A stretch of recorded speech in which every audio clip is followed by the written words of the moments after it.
The U.S. Supreme Court says Title 42 can remain in effect until after it hears the case next year. That's the pandemic-era policy that allows border officials to expel asylum seekers on public health grounds. Now, it was set to end last week, but Texas and other Republican-led states appealed to keep it in effect.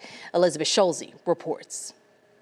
A divided Supreme Court has voted to keep Title 42 in place for now. The ruling means thousands of asylum seekers waiting on the Mexican side of the border will not get an opportunity to enter the U.S. to plead their case. In a 5-4 decision, the High Court staying a lower court order that would have ended Title 42, the Trump-era COVID policy that allows officials to quickly expel migrants on health safety grounds.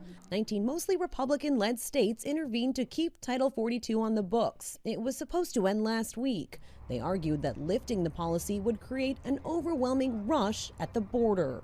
The justices will hear arguments on the case in February, but not on the merits of Title 42 itself, only on the narrow question of whether the Republican states can challenge the lower court's order ending the policy. The justices also made clear the Biden administration still has the power to discontinue Title 42 on its own if it so chooses, though that process would likely take several months. In the meantime, we have to enforce it, but I think it's overdue.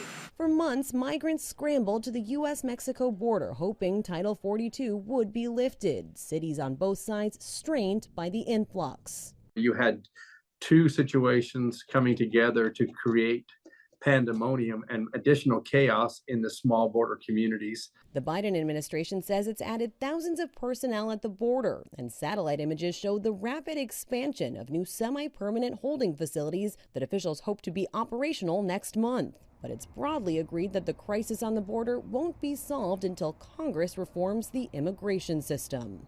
Elizabeth Schulze, ABC News, Washington.